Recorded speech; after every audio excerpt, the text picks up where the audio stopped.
Bom, então, na nossa última monitoria, nós vimos o modelo de Evans, que é resolvido usando o cálculo variacional, e como vocês viram, é um modelo de monopólio que tem como principal distinção, né, do ponto de vista prático, o fato de que a função demanda ela depende da derivada do preço, né? Ou seja, isso impõe para o modelo um elemento dinâmico, né? Aqui a gente vai aproveitar que nós já estudamos esse modelo para fazer duas coisas importantes. A gente vai aproveitar um pouco do que a gente viu para dar alguns passos adiante nas aplicações. Quer dizer, primeiro a gente vai ver um caso particular do modelo de Evans, ou seja, a gente vai, se a gente colocar uns parâmetros, como que a gente resolve? Vocês vão ver, como eu vou dar alguns parâmetros, vocês poderiam simplesmente substituir naquela resposta final e vocês encontrariam os mesmos resultados aos quais nós chegaremos. Mas isso não é muito pedagógico, né? Assim, a ideia aqui é a gente partir o modelo do zero e ver onde a gente chega. Mas, quer dizer, por que a gente vai fazer isso? Porque, a partir dessa aplicação, daquelas circunstâncias que nós já estudamos na monitoria, ou seja, do caso em que eu tenho como condições iniciais um preço inicial dado no estágio inicial, que é o zero, e um preço final dado no estágio final T maiúsculo.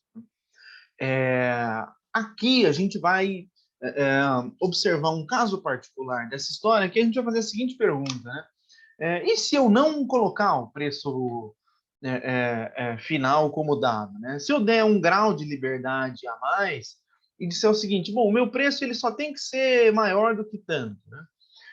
E aí a gente vai ver como que a gente resolve esse modelo, né? Como vocês vão ver, isso vai ter algumas implicações interessantes e, claro, vai constituir uma aplicação das nossas condições de transversalidade, né? Então, é essa segunda coisa que a gente vai fazer. Bom, no caso do que nós vamos começar a fazer, a gente vai supor alguns parâmetros específicos para o nosso modelo, né? Então, vamos começar com o seguinte, né? Suponha que, né, no caso da nossa função custo, como vocês lembram, a nossa função custo ela é quadrática, né? Então, a gente vai supor que o alfa vai ser igual a 1 sobre 10. Vamos supor que o beta vai ser igual a 0. E vamos supor que o gama é igual a 1000. Tá? A nossa segunda função de interesse é a função demanda, né? Para essa função demanda, as nossas suposições serão as seguintes, de que o A é igual a 160, de que o B seja igual a 8, e de que o H, que é o parâmetro que está acompanhando o pelinho, né, é igual a 100.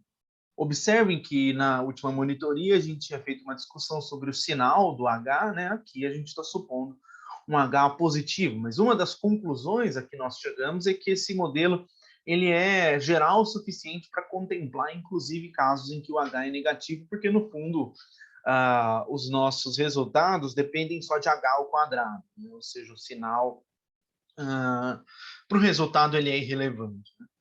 E a gente vai supor, num primeiro momento, que os nossos preços iniciais e preços finais são dados. A gente vai supor que o nosso estágio inicial é 0, portanto, o nosso P0 eu vou supor que é igual a 103 sobre 9, e vou supor que o nosso estágio final é igual a 2, ou seja, um modelo só de dois períodos, né?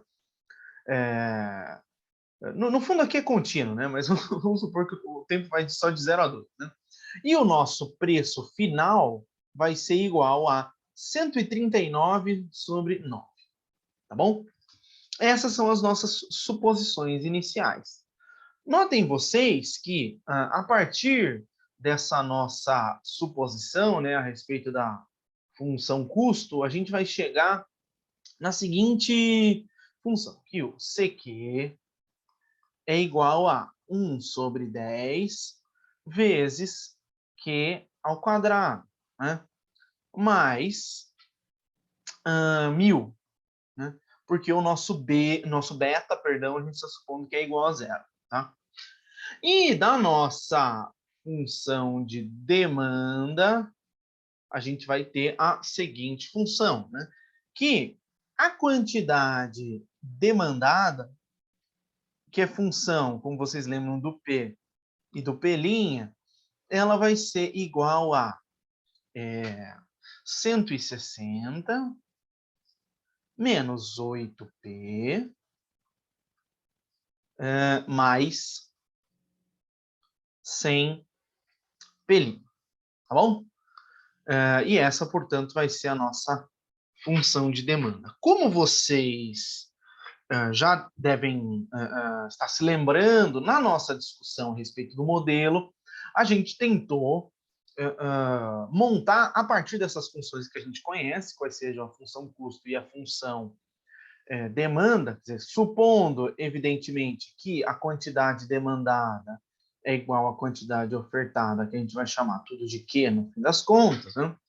A gente vai montar a nossa função lucro dinâmica, em função da variável de controle, que é o próprio preço. Então, a gente tentou, e a gente efetivamente fez isso, montar a nossa função lucro, que era uma função de P e P', igual a o preço vezes a quantidade menos o custo, né? Certo? E isso aqui ficou igual a, nesse caso, né? Qual que é a nossa quantidade demandada? Ela é 160 menos 8P mais 100 P', menos a nossa função custo, que está aqui, né?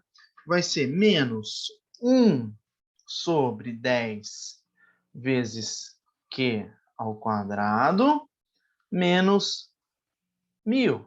Né? Cabe a gente fazer o seguinte, né? Substituir também o nosso Q aqui nesse Q quadrado do custo. De modo que nós teríamos a seguinte função, né? 160P menos 8P ao quadrado mais 100P P', menos 1 sobre 10 vezes o Q. Só que o Q, a gente supõe a quantidade ofertada é igual à quantidade demandada. Então, a gente substitui aqui o Q da demanda, que é 160, perdão, menos 8P mais 100 P'. Tudo isso ao quadrado menos 1000. Correto? Disso tudo, nós teremos o seguinte, né? 160P menos 8P ao quadrado mais 100P vezes P' menos 1 sobre 10, né? Vezes. Isso aqui é uma coisa chata, né? Se eu fizer 160 ao quadrado, vai dar 25.600. Se eu fizer 8P ao quadrado, vai dar mais 64P ao quadrado. 100 P' ao quadrado vai dar mais 10.000 P' ao quadrado. Né? E aí menos 2 vezes, né? 160 vezes 8P, mais 2 vezes 160 vezes 100 P', menos 2 vezes 8P vezes 100 P'. Tá correto isso? Acho que tá, né? Só a gente multiplicar 2 vezes para a par aí e vocês vão chegar nesse resultado, né? Bom, de modo geral, o que a gente tem, né? E claro, faltou isso tudo, né? Menos 1000. tá? Se vocês fizerem multiplicar aqui por 1 menos 10, 1 sobre 10, e depois reagruparem tudo isso, vocês vão chegar na seguinte função lucro dinâmica, né? Vamos colocar aqui π em função de P e P', né?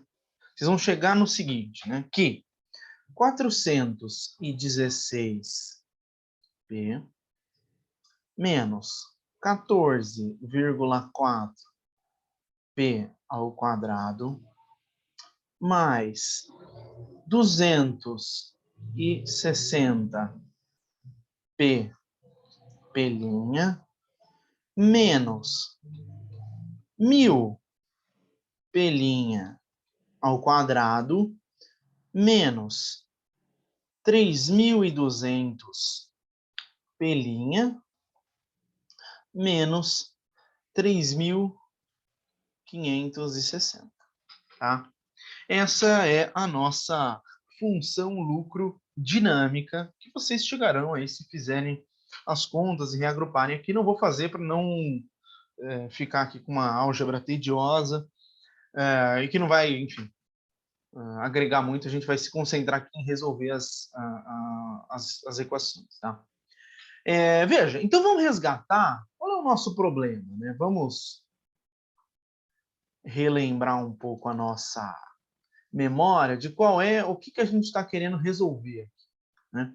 O nosso problema do monopolista, né, é maximizar a seguinte função. Isso é um π maiúsculo, tá? Suponha aí que pareça um π maiúsculo, que é função do preço, igual a integral de 0 a 2, né, que é o período que a gente está supondo, o período terminal, do nosso π, que é função de P, P' dt, tá? Com as condições iniciais que a gente colocou acima, né? Quais são as condições iniciais? Só para relembrar. É de que o P0 é igual a 103 sobre 9 e de que o P2, né? Vamos por aqui, esse aqui ficou diferente. O P2 é igual a 139 sobre 9, tá? Então, isso é o problema que a gente está querendo solucionar. Vejam vocês que eu quero, portanto, obter a trajetória ótima, portanto, maximizar aqui o nosso índice, né? No caso escolhido é o lucro, escolhendo uma trajetória ótima. Mas eu tenho duas condições que me dão o estágio e o estado final e inicial. Portanto, é suficiente para resolver esse exercício a equação de Euler, tá? Como vocês devem se lembrar, a equação de Euler vai ter esse formato aqui nesse caso, né? Quer dizer, tem aquela forma mais sintética, que seria, no caso, essa daqui, né? De que o π derivado em relação a P menos a derivada total de π, P' em relação ao tempo, tá? Portanto, essa é a nossa equação de Euler do problema, só para vocês relembrar, né? Mas eu gosto de usar aquela forma extensiva, digamos assim, da equação de Euler, né? Que nos daria o seguinte, né? Que o π, P', vezes o P duas linhas, mais o π, P', vezes o P', correto? Mais o π, T, P', menos o π, P tem que ser igual a zero. Aliás, aqui em cima eu esqueci, né? Aqui é igual a zero, claro. Portanto, essa também é a nossa equação de Euler nesse formato mais extensivo e acho que é melhor, assim, ajuda na hora de resolver, as coisas ficam mais explícitas, né? O que a gente está querendo fazer. Bom, a gente tem a nossa função lucro aqui em cima, né? dada por essa expressão. Então, a gente vai obter a equação de Euler a partir dela. Então, vamos lá. Quer dizer, a primeira coisa que a gente vai fazer é, qual é o πp? Né? Eu não consigo mostrar aqui a função lucro, mas deem uma olhada, acompanha aí pelo caderno de vocês. Eu tenho, onde que eu tenho P, né? Eu tenho 416P, então a derivada em relação a P vai ser 416. Eu tenho o menos 14,4P quadrado, então vai dar menos 28,8P. Né? Eu tenho o 260P, P', então, portanto, vai ficar mais 260 P', e só, né? É isso. O que mais que eu tenho? Né? Eu preciso do P', né? Onde temos P'? A gente tem o 260P P', então vai ficar 260P, correto? Eu tenho o menos 1000 P' ao quadrado, então vai ficar menos 2000 vezes o P', certo? E eu tenho o menos 3.200 P', então vai ficar menos 3.200, né? A partir desse P', eu obtenho os outros argumentos aqui da nossa equação de Euler, né? Claro, aqui parece que a gente está derivando primeiro em relação a P, primeiro em relação a T, mas como as funções aqui são supostas todas continuamente diferenciáveis, etc., vale o teorema de Young, né? Então as derivadas cruzadas são iguais, etc. Bom, o nosso próximo argumento aqui vai ser a derivada do P' em relação a T, né? Só que não tem nenhum T explícito aqui, né? Então, zero. Né? O seguinte seria a gente derivar em relação a P, essa segunda função a que eu estou me referindo. Né? Se eu derivar em relação a P, vai ter só o 260. Né? Então, 260. Tá? E, por último, mas não menos importante, eu derivo em relação a P' de novo, que vai me dar o menos 2000. Correto? Então, o que a gente vai fazer agora é montar a nossa equação de Euler. Né? Então, vejam, é o π, P', vezes o P duas linhas. Então, isso vai ficar... Né? Vamos escrever aqui o que a gente está fazendo. Montando a equação de Euler. Tá? Então, vai ficar menos 2000 vezes P duas linhas, certo? Aí, o que mais que vem aqui? P vezes P'. Então, o nosso P P' é 260. Vai ficar mais 260 vezes o P'. O elemento seguinte é o PT P', que aqui no nosso caso deu zero, né? Então a gente não precisa pôr. E por fim, menos, deixa eu mostrar aqui, né? Menos P', né? Então o P' é tudo isso aqui, né? Então a gente vai colocar ele.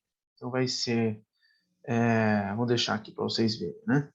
Menos 416 mais 28,8P menos 260 P'. Tudo isso igual a zero. Né? O que eu tenho aqui? Né? Eu tenho 260 P' somando, 260 P' subtraindo, eu corto, né? Então, a gente vai ter uma equação nesse formato, né? Menos 2000 vezes o P', mais 28,8P, vai ser igual a 416. Tá? Para simplificar as coisas, né, a gente gosta de resolver as equações, as EDOs, né, quando o nosso termo aqui, né, é igual a 1, né? Então a gente vai dividir toda a equação por menos 2.000, né? E se a gente fizer isso, a gente vai chegar na seguinte equação, né? Que o P', se eu dividir 28,8 por menos 2.000, vai dar menos 0,00144 vezes o P, igual a, né? Se eu dividir o 416 por menos 2.000, isso vai me dar menos 0,208, né? E essa vai ser a nossa EDO, né? Aqui de segunda ordem, como vocês estão vendo. Portanto, a gente vai ter que resolvê-la para chegar na nossa função preço de interesse. Como vocês estão certamente já observando, né?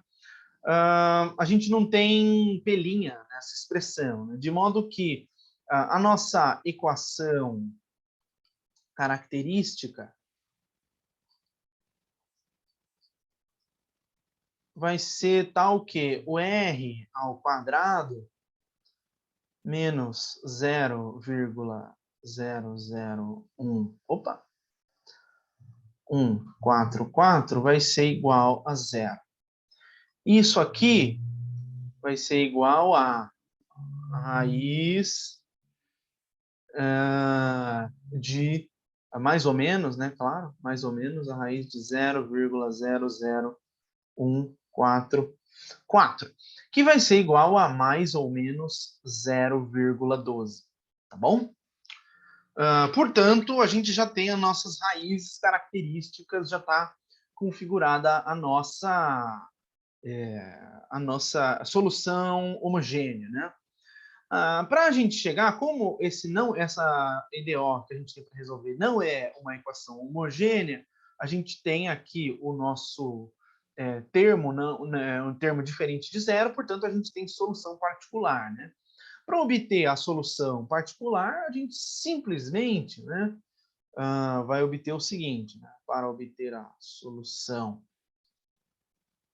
particular, vamos chamar ela de, digamos, P barra, né?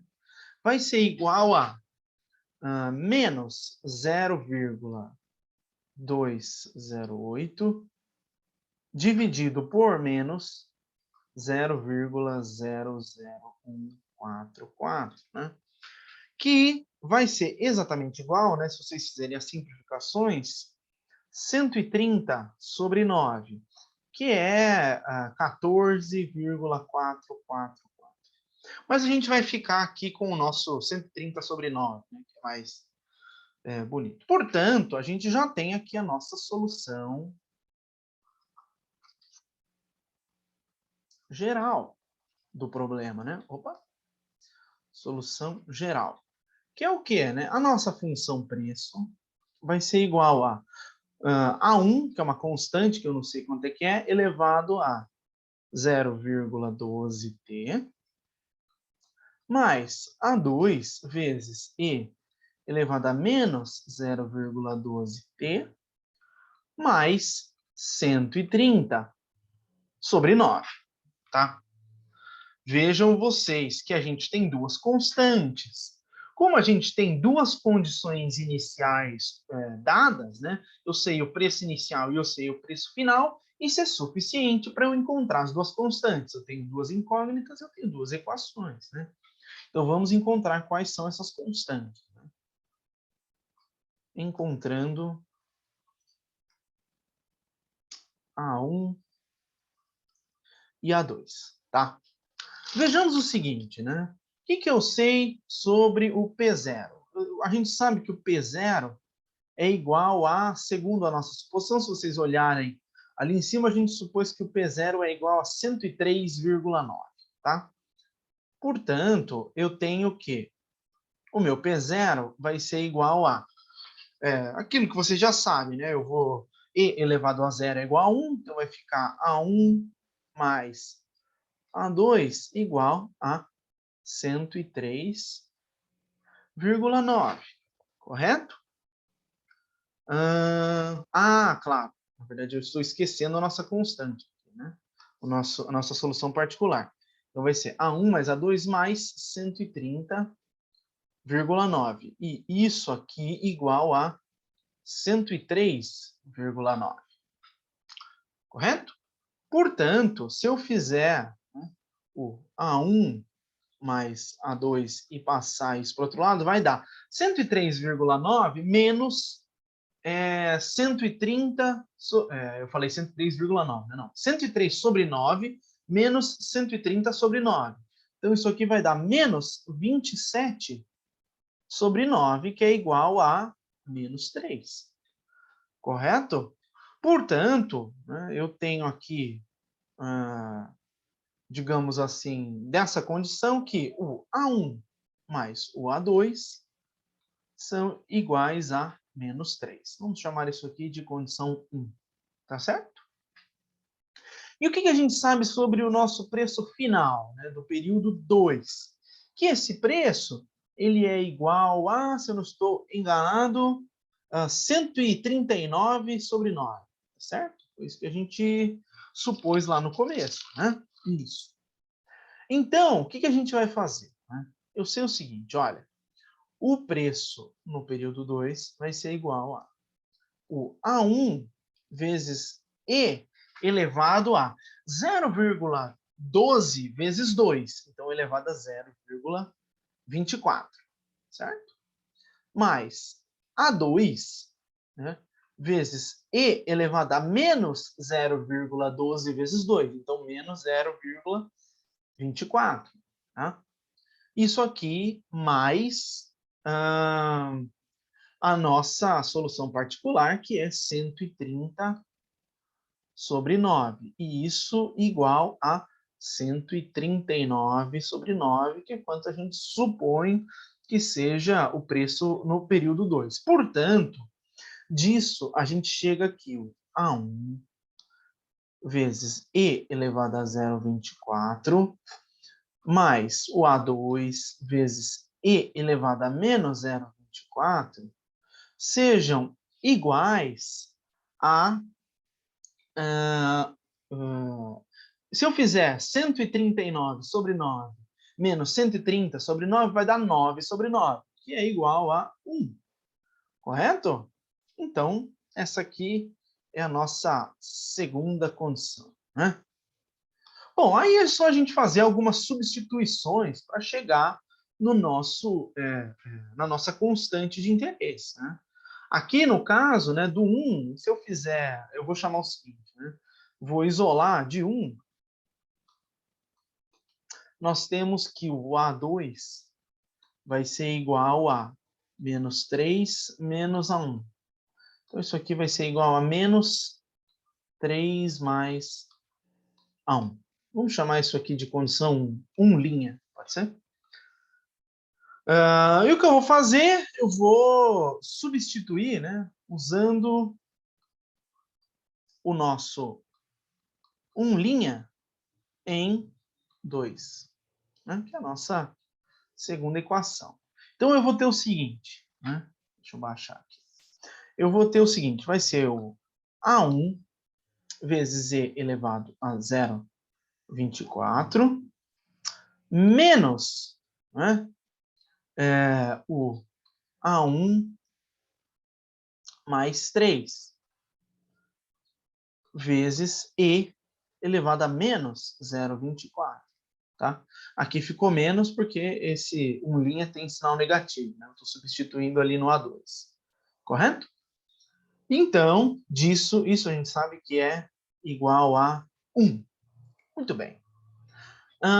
O que eu faço? Né? Eu posso, para a gente chegar em algum lugar, né, multiplicar todos os lados, né, da equação por E elevado a 0,24. Se eu fizer isso, eu vou chegar no seguinte, que o A1 vezes E elevado a 0,48, né, porque é E elevado a 0,24 vezes E elevado a 0,24, certo? Menos A1 menos 3 é igual a E elevado a 0,24. Correto? Aí aqui é só eu isolar o A1. O A1 vai ser igual a e elevado a 0,48 menos 1, certo?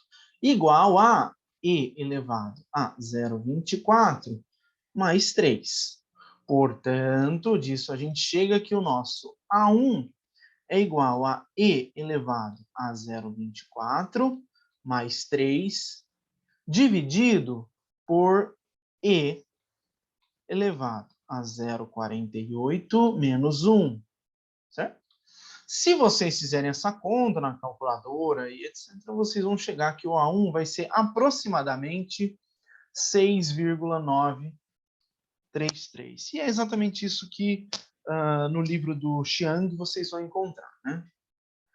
Como a gente sabe, né, que o A1 mais o A2 são iguais a menos 3, né? Isso que a gente chama de condição 1, né?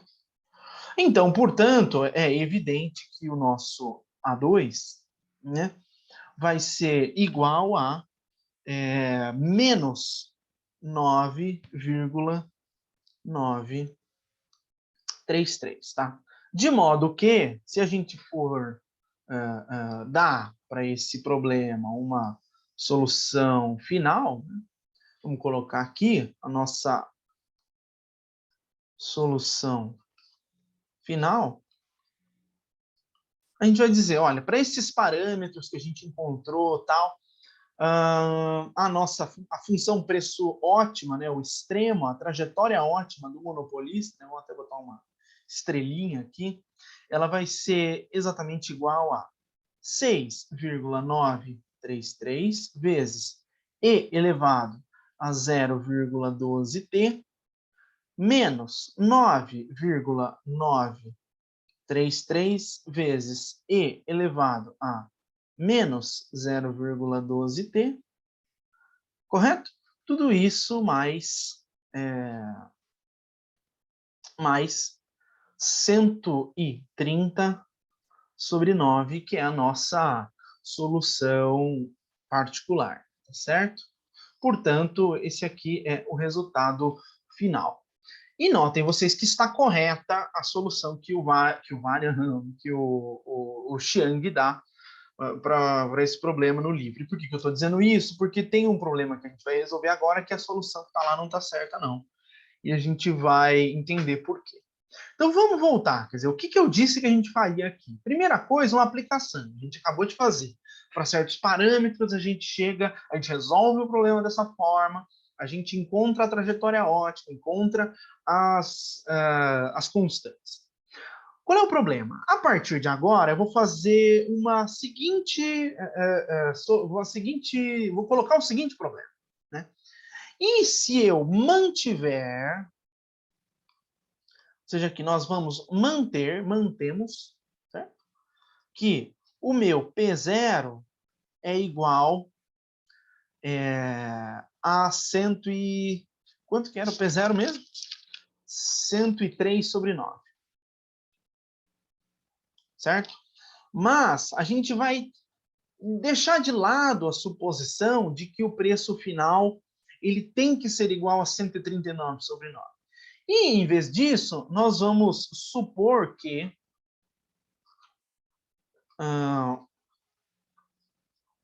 a minha condição final, ou seja, eu coloco a seguinte condição.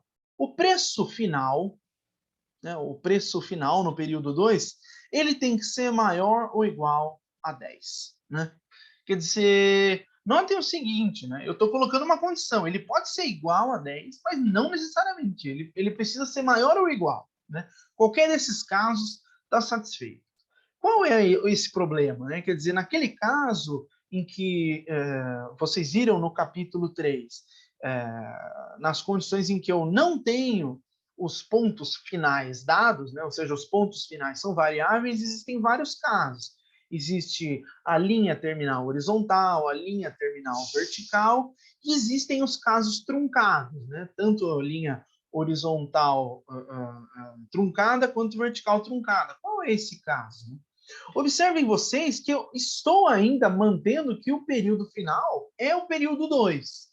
Né? Ou seja, o nosso problema aqui é um problema do tipo linha terminal vertical truncada, né? Eu coloco um estágio final e digo, olha, o estado final ele tem que ser maior ou igual a certo valor. E aqui, no caso, eu estou colocando essa condição. E se o preço final tiver que ser maior ou igual a 10? Se eu colocar essa condição, o que vai acontecer, né? Como vocês devem se lembrar, nesse caso, como a gente ganha um grau de liberdade a mais no problema, a gente vai precisar de uma condição adicional para conseguir encontrar as constantes, né? Ou seja, aquela situação em que eu tenho duas equações para duas incógnitas, ela ainda precisa se manter, mas eu não tenho mais a condição final. Então, o que vem para suprir essa necessidade é a nossa condição de transversalidade, né? E vocês devem ter visto isso. Qual é a condição de transversalidade para um problema do tipo linha terminal vertical truncada? É esse aqui, né? Que nós vimos também na nossa primeira monitoria, como naquele contexto, as condições de Cantan. É a seguinte, olha, a minha função lucro avaliada, né, a derivada da função lucro em relação ao P' avaliada no ponto t igual a 2, ela tem que ser menor ou igual a zero. E, claro, precisa ser verdade que o preço final, né, é maior ou igual a 10. E é preciso que pelo menos um desses argumentos seja igual a zero, ou seja, perdão, que uma dessas condições seja satisfeita com igualdade. Ou seja, ou essa derivada do P em relação a P' avaliada no T igual a 2 tem que ser zero, ou o P final tem que ser igual a 10. Uma dessas coisas tem que ser atendida com igualdade. Como é que a gente colocou isso ainda naquele contexto das condições de Cantanker?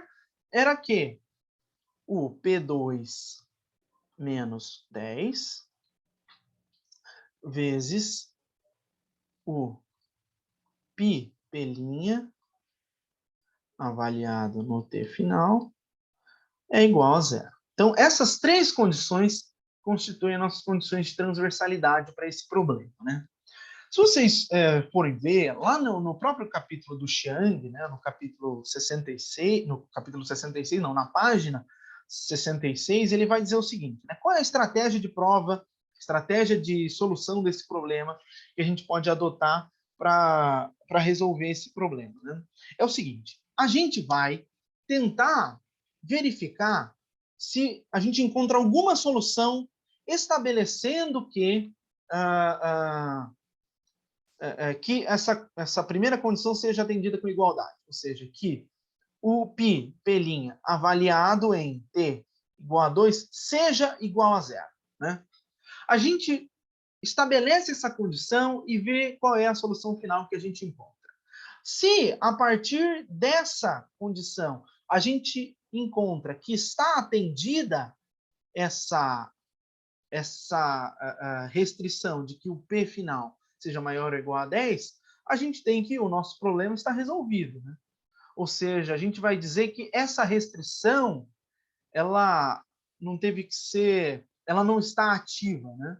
Agora, caso, nesse caso, isso aqui nos leve a uma solução que não atenda à condição de o P no estágio final ser maior ou igual ao mínimo, então a gente simplesmente vai e estabelece a igualdade disso aqui, né?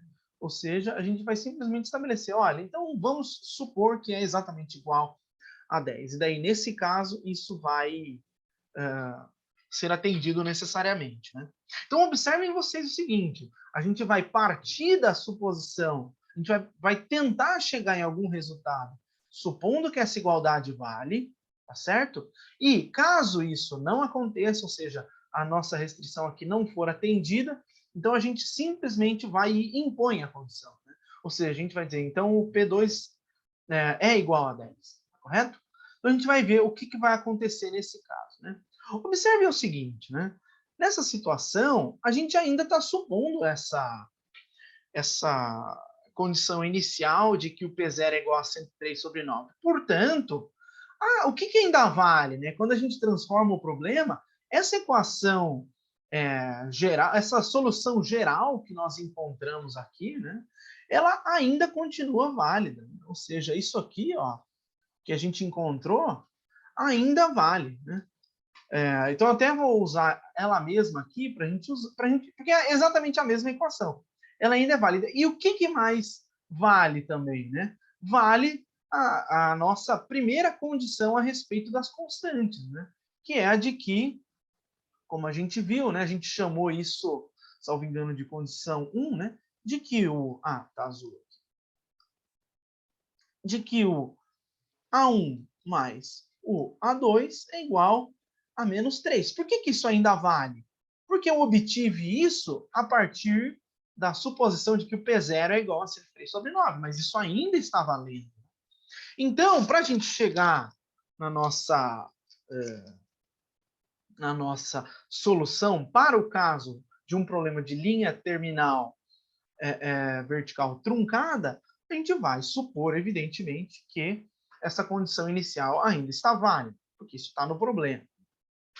Bom, então o que a gente vai fazer? Né? Vejam, qual é o elemento novo nessa história? Né? O elemento novo é a condição de transversalidade, ou seja, é a suposição de que o π, P', avaliado no t igual a 2 é igual a 0.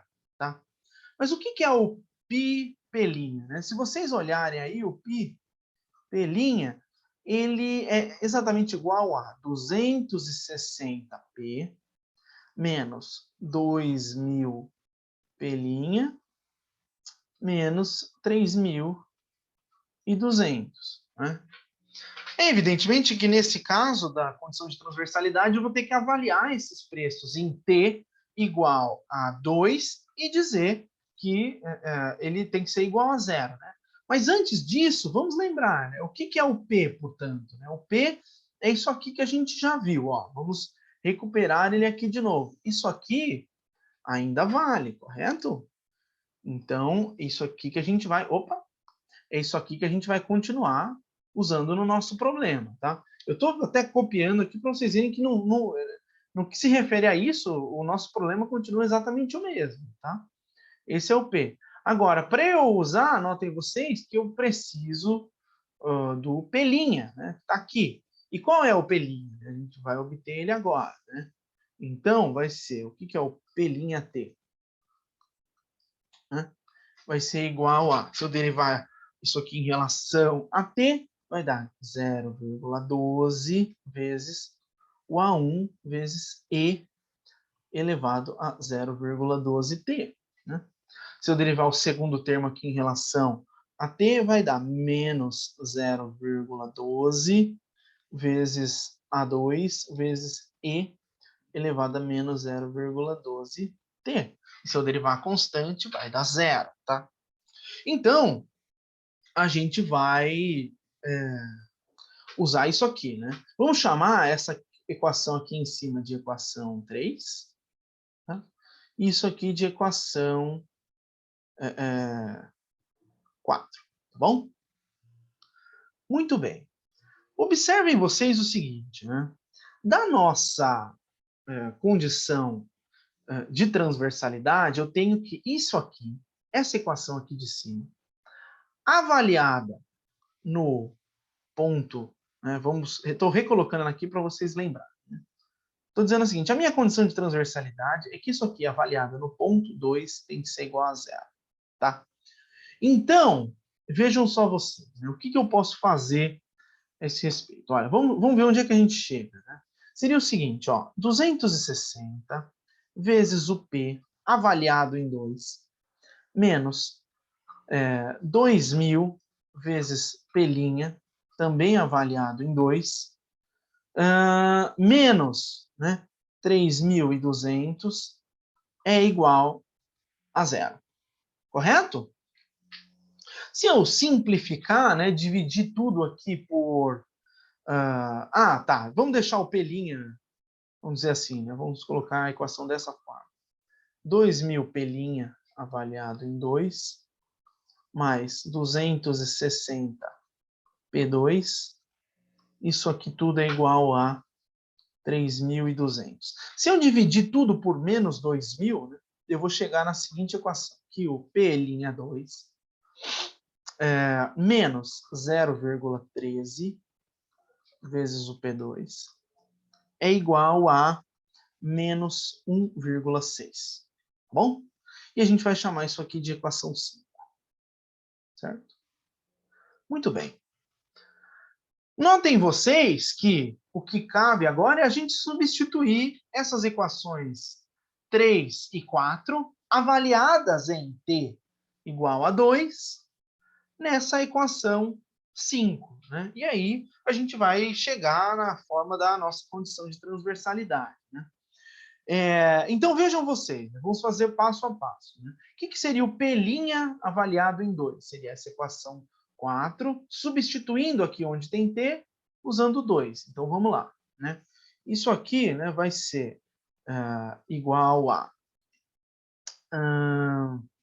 0,12 vezes A1 vezes E elevado a 0,24. Não, isso, tá certo, exatamente. Porque aqui eu vou substituir, aqui onde está a t, eu vou substituir por 2, né? Aí vai dar menos 0,12 vezes A2 vezes E elevado a menos 0,24, tá? Já substituímos essa parte aqui, né? Ou seja, a gente acabou de substituir o P', tá? Agora, a gente tem que substituir o P. Então, vai ser menos 0,13 e substituindo o P agora, né? Ou seja, essa equação 3 aqui, avaliada em P igual a 0. Né? Vai ser igual a A1 vezes E elevado a 0,24 mais A2 vezes E elevado a 0,24 mais, bom, vamos pôr aqui embaixo, né? Mais 130 sobre 9, tá? Fecha o colchetes, tudo isso igual a menos 1,6, tá? Vamos continuando aqui. Se a gente fizer a continuação da resolução dessa equação, a gente vai chegar no seguinte, né? 0,12 vezes A1 vezes E 0,24 menos 0,12 vezes A2 vezes E elevado a 0,24 menos, certo? 0,13 vezes A1 vezes E elevado a 0,24 menos 0,13 vezes A2 vezes E elevado a 0,24. Se eu multiplicar 130 sobre 9 por menos 0,13, isso vai me dar a menos 169 sobre 90. E isso aqui é igual a menos 1,6. Tá? Notem vocês, vamos tentar juntar algumas coisas aqui. Né? Aqui, portanto, o que a gente tem que fazer é, eu tenho um A1 onde, né? Então eu vou somar, vou dizer, olha, menos, vou somar 0,12 A1 elevado a 0,24 com menos 13 A1 elevado a 0,24. Isso vai me dar que 0,12 menos 0,13 vai dar menos 0,01 vezes A1 vezes E elevado a 0,24. Né? Aqui é menos 0,24, né? Perdão. Alguma coisa sempre passa. Se eu fizer menos 0,12 com menos 0,13, vai dar menos 0,25 vezes A2 vezes E elevado a menos 0,24. Certo? E se aqui, né, o menos 169 sobre 9 vai dar mais ou menos menos 1,877. Né? E se eu somar com menos 1,6, né, isso vai dar 0,277. Tá bom? Isso aqui a gente vai chamar de equação 6. Correto? Portanto, né, o que a gente sabe? Né? De 1, eu vou ter que o meu A2 é igual a menos o A1 mais 3. Lembram disso ou não? Isso aqui, acho que a gente chamou de linha, né? Alguma coisa assim. Como eu disse, essa condição se mantém, né? A condição 1 aqui, certo? Então, o A2 vai ser igual a menos 3 menos 1, então menos A1 mais 3, correto? Eu só estou usando isso aqui. O que eu vou fazer agora? Eu vou substituir, né? Substituindo linha em nossa equação 6 aqui. Isso vai me dar o seguinte, né? Vamos lá. Opa, deixa eu deixar aqui para vocês verem, né? Isso vai me dar a seguinte condição, de que o menos 0,01 vezes A1 vezes E elevado a 0,24 menos 0,25 vezes A2, só que o A2 é menos A1 mais 3, né? Então aqui eu já vou pôr mais 0,25 vezes o A1 mais 3, tudo isso vezes E elevado a menos 0,24, é igual a 0,277. Tá bom? Eu vou multiplicar toda a nossa equação por E elevado a 0,24. Então, isso aqui vai me dar aqui menos 0,01 vezes A1 vezes E elevado a 0,24 mais 0,25 A1 mais 0,25 vezes 3, né, vai dar 0,75, é igual a 0,277 vezes E elevado a 0,24. Correto? Portanto, o que eu tenho que fazer agora é isolar... olha só, vocês me perdoem aqui, acho que vocês notaram, né? Aqui eu multipliquei por 0,24. Então, tem que dar E elevado a 0,48. Me perdoem aí, viu? O que a gente vai fazer agora é isolar o A1, né? Então, vai ser A1 menos 0,01 vezes E elevado a 0,48, correto? Mais 0,25 igual a 0,277 vezes E elevado a 0,24 menos 0,75, correto?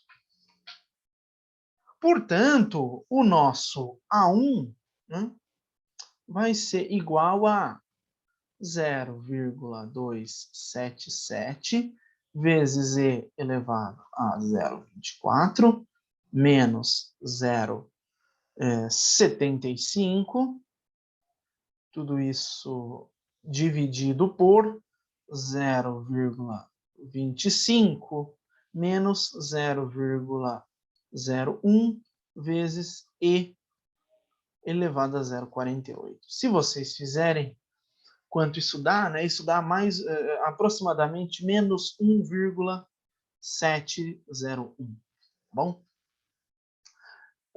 Que mais que a gente pode fazer aqui? Né? Encontrar o nosso A2. Né? Como a gente sabe, né, que o A1 mais o A2 são ambos iguais a menos 3, né? Portanto, a gente tem que o nosso A2 vai ser aproximadamente igual a menos 1,299, tá bom? Ótimo. Isso, portanto, nos dá a nossa solução final. né? A nossa solução final, no caso deste ser um problema do tipo linha terminal vertical truncada, vai ser que o nosso P estrela T é igual a, né, o A1, que vai ser menos 1,70. Ah, mas vejam só vocês, né, que aqui eu já estou cortando uma coisa importante, né? Vamos, se a gente seguisse essa linha, né, vamos supor que isso aqui está correto, né? Qual seria a solução final que a gente chega? Que o menos 1,701 elevado a 0,12t menos 1,299 vezes e elevado a menos 0,12t mais 130 sobre 9, tá? Olha, essa é a solução final, mas qual é a nossa questão? Será que a nossa condição de que o P2 seja maior ou igual a 10, ela está sendo atendida? Né? Para saber se essa solução final ela é válida ou não, a gente tem que responder essa pergunta. Né? E como a gente consegue saber disso? Substituindo. Né? Então, vamos pôr aqui no nosso P estrela 2, né, igual a menos 1,701 vezes E elevado a 0,24. Menos 1,299 vezes E elevado a menos 0,24. Bom? Mais 130 sobre 9. Se eu fizer essas contas aqui, eu vou chegar que quanto é menos 1,701 vezes e elevado a 0,24? Vai dar menos 2,163. Né? Se eu fizer 1,299 vezes e elevado a menos 0,24, vai dar menos 1,021. Né? E o 130 sobre 9 é 14,4444, uma dízima. Aqui também, são números aproximados. Então, se eu fizer essa conta, isso aqui vai dar 11,260, o que é maior do que 10. Então, portanto, a nossa condição de que o preço no estágio final seja maior do que 10 está sendo atendida, né? Ou seja, ela não é uma restrição ativa nesse caso, e, portanto, a nossa solução final, né, que nós chegamos aqui para esse caso, ela é a solução correta. Bom? E é importante, só fazer um último comentário, que no livro do Chiang, ele dá para vocês uma solução de que o A1 seria 4,716 e o A2 menos 7,716, mas, muito embora esses números que o Chiang dá para essa solução satisfaçam a primeira condição, ou seja, de que o A1 mais o A2 seja igual a menos 3, ela não satisfaz essa equação aqui, ó, que nós obtemos da nossa condição de transversalidade, tá? Se vocês fizerem essa conta... aqui não, aqui também, deixa eu mostrar ela aqui em cima. Né? Se vocês pegarem esse A1 e esse A2 que o Chiang dá e substituírem nessa equação 6 aqui, vocês vão ver que vai dar um número que é 1,45, que é diferente do 0,277 aqui que tem que dar. Né? Se vocês substituírem com o A1 e o A2 que nós chegamos, né? Ou seja, com o A1 igual a menos 1,701 e o A2 igual a menos 1,299, vocês vão ver que a gente chega exatamente no resultado que a equação 6 pede. Ou seja, a solução que o Chiang dá não atende essa equação 6 e vocês podem constatar isso por vocês mesmos, tá bom? Então é isso, essa era a ideia aqui, né? Mostrar para vocês uma aplicação daquele modelo que nós vimos na monitoria e também mostrar para vocês como se resolve o modelo quando eu tenho um ponto terminal variável, né? No caso aqui, a gente tomou o exemplo de um problema do tipo linha terminal vertical truncada, em que eu digo que o meu estado final tem que ser maior ou igual a um determinado nível pré-estabelecido. No caso aqui, que o preço final no período 2 fosse maior ou igual a 10, tá bom? Só para fechar e garantir que vocês estão entendendo, né? Quer dizer, e se nesse caso aqui eu não tivesse satisfeito, ou seja, se o preço aqui que nós tivéssemos chegado fosse menor do que 10, né? O que eu faria nesse caso? Nesse caso, bastaria estabelecer nessa equação geral que vocês chegaram, deixa eu mostrar aqui para vocês. Nessa equação 3 aqui, que é a solução geral, bastaria vocês estabelecerem que isso aqui é igual a 10 e substituir o 2 aqui nesse caso, tá bom? E aí vocês teriam duas equações e duas incógnitas para chegar no A1 e no A2. Tá certo? Mas isso não foi o caso aqui, tá? Acho que vocês entenderam bem.